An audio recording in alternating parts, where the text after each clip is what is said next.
Hey guys, Scott Reese here with the Plowzone Video Show on Hotel Music Videos, and we have guests here. This is the bass player for Living Color. This is Doug Wimbish. Welcome to the Plowzone, my friend. Hey, it's a pleasure to be here. I'm having fun at NAMM, and I hope you are as well. Yes, we are. So basically what we do is we just spotlight independent music and people who love to make it. And you are the man. I just recently saw him in Sacramento, open for the band Extreme. I mean, a great tour. I mean, you guys are right back from where you used to be. You know what I'm saying? You know, it's good to be out on the road. That's where things happen. You know, playing live and also playing with your friends and being able to do some repetitions over time. It's really good. Meeting new people, digging the fans. We played across America, Canada, and it was just a wonderful reception. And yeah, it's a brotherhood. You know, music is a reflection of your life. How you live, it comes out in your music. And if you're around good people, then you can continue to live and just feel alive. So music is love. You know what I'm saying? It's love. Music, it is, and it breaks any language barrier. True. I mean, you go to wherever and you play your song, and everyone knows those words, and they don't even speak English. Isn't that amazing? That's really beautiful. It's a total beautiful thing. Yes, it is. So tell me how you got started in music. Well, you know, at first I just, just listening. And growing up in Connecticut, I was exposed to a lot of different music. I have an older brother and sister, and I just followed the sonics that they were listening to as well. My mother's from the Bahamas, so I would go to Nassau and listen to the grooves that were happening there for summer vacations, and just, I worked my way up the frequencies and just kept an open ear. And one thing led to another. Then I started to play, a guitar, a mandolin, into a bass, and in search of those grooves, I found folks in the neighborhood that I was able to embrace and get some information from. So my local heroes, my heroes were local, so that was a beautiful experience. And then I just kept grooving. Kept an open mind, and played with a lot of guitar players to get the information. And eventually, with that frequency, being around some elders and just listening, I was able to make some moves to put me in good positions over time. A lot of hard work. It didn't happen overnight. This was pre-YouTube. You had to do the work. You had to, I spent hours, listening to records at my mom's house with a nickel on top of the, needle, and taking things back and forth just to be able to learn parts.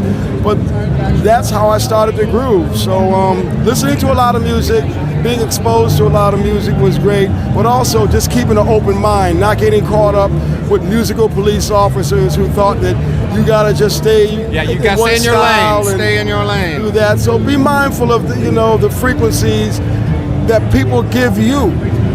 Be mindful of that, and also just stay free. If you feel something, play something. And I look at it like that. Wow, that's great. So, are you guys writing any new music? We are. And when's that? You guys. It's interesting because with bands, it's like, are you in the studio writing some stuff? Well, we're going in the studio in a couple of weeks, and we've been in the studio actually creating some ideas. So to be honest, yeah, we're in the process of making a new record. I'd like to say we're in the process really of collecting the material to get to that point where we can actually go in and have enough music or enough ideas to start to really build out songs. Living Color, that's how we work. We're a band where it's get us all in the room, turn it on, and let's all play at the same time. That's when the magic happens. Agreed. And to not overthink it or spend time setting this up and that. No, just get in, let's go, take a break, play some more, make sure that you can actually document the stuff, go home, sleep on it, and come back and do the same thing the next day. And if you can get into that kind of routine, then things start to happen. Or you can wait for that magic moment, and you'll be waiting on Godot. So just, we're in that flow vibe, and I'm looking forward to going in the studio and chopping it up. So your writing process, how does that? Do you come up with a lick, you come up with a bass? How do you do it? Well, everybody contributes.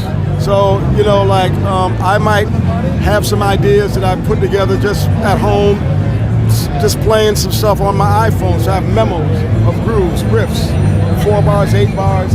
and I imagine what it might be like for Living Color to be able to play some of those grooves just based on the frequencies, you know, the energy, the shape of the note, and where we're going for. So I get inspired if I'm running my bass through some overdrive or distortion to give me a certain feel, or dub it up and give me some low end, and be able so I can feel certain notes of how it's gonna penetrate the, you know, if Living Color or Will's playing drums or Corey's singing. So right. I'm always listening for the space, you know. And what I do is I'll imagine something in my head, and then I'll play what's inside of that, as opposed to playing what I hear in my head.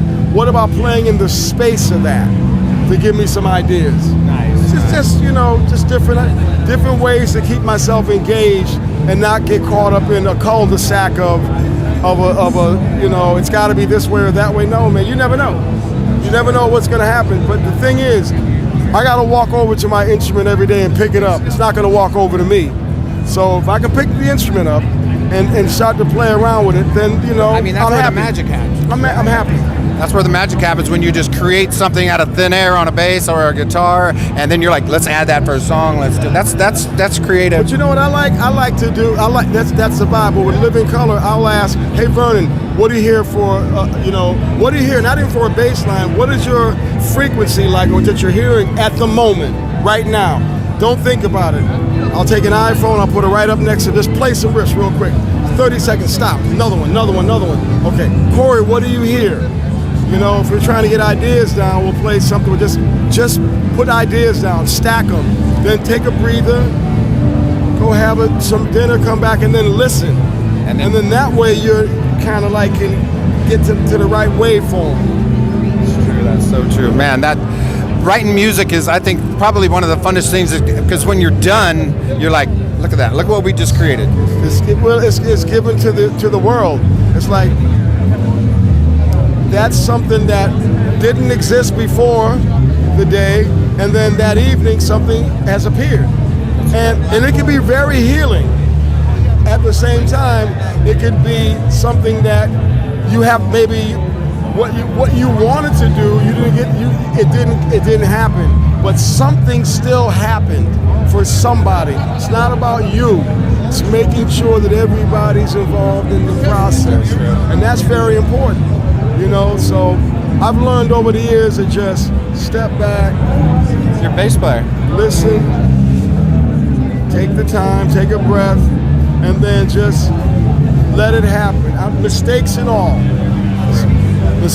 Mistakes are good for frequencies. You know, that because you might hear something that sounds like a mistake to you, but then Corey might go, no, man, that's killer. Why don't we go off of that? So it's like tag. It's like playing tag, musical tag. You're it. That's right. Definitely. All right, so you guys are playing some one-off shows right now, and you're going to be coming in the studio and putting out some new Living Color music. I just saw these guys about 2 months ago in Sacramento. Blew me away. I mean, Corey's voice is just like it was when he first put that foot in the first album. Incredible. Corey is just like, it's just incredible. The band to me is just, we're in a good space, and that comes across on stage. So if you've seen Living Color over the years, you know, you'll understand how the band has been able to sustain ourselves, because the music is being played, in my opinion, at a very high level, but we don't even have to think about it anymore. We're not trying to go in to wave a flag. We've done enough reps. I feel like a comedian. You know what I mean? It's like, when you have to put reps in to get the art form down, and then once you put the reps in, and if you're doing it with a team, man, there's a lot of things that can happen. So the Extreme Tour was great because we had a lot of time to try ideas out and sound check, and then still find ways to map out a set that's going to translate to a crowd that has no idea who we are.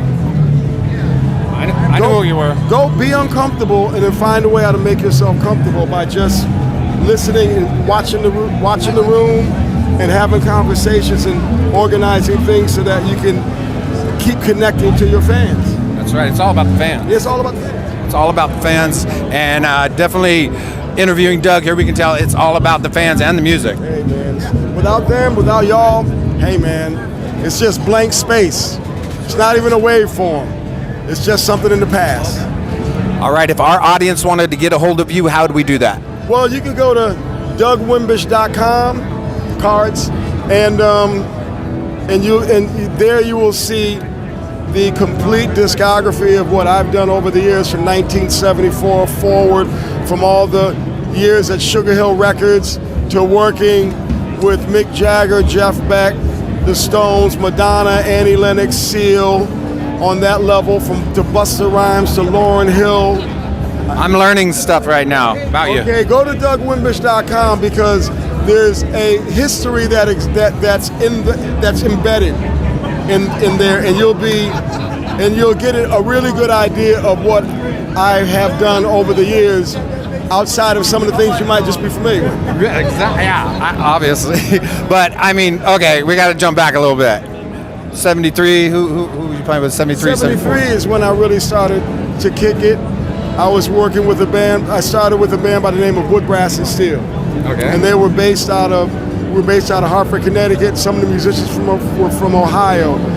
They took me down to All Platinum Studios in Inglewood, New Jersey in 1974. There I met Sylvia Robinson.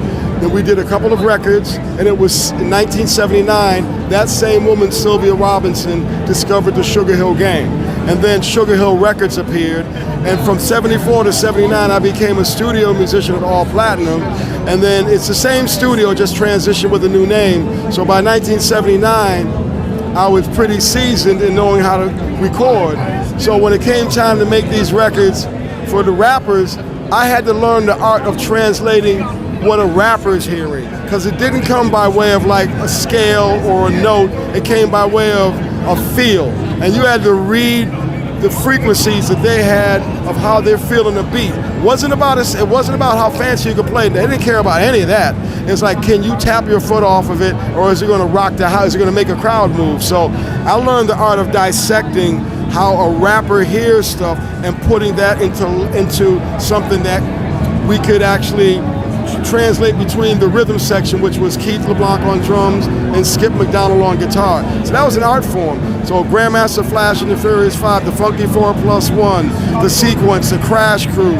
We cut The Message, White Lines, New York, New York, Eighth Wonder, Freedom, Apache. That's the joint. Many, many different hits from that whole golden era. We built the house of hip hop.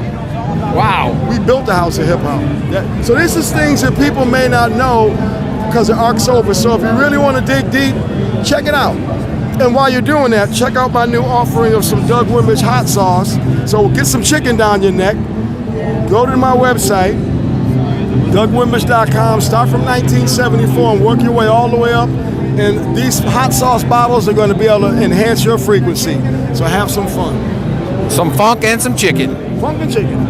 Peace out. Plowzone Video Show. Thank you very much, my friend. You're welcome. You know what we're doing? We're plowing through the best damn independent music right here on the Plowzone Radio Show. Because airplay, exposure, a revolution in the industry.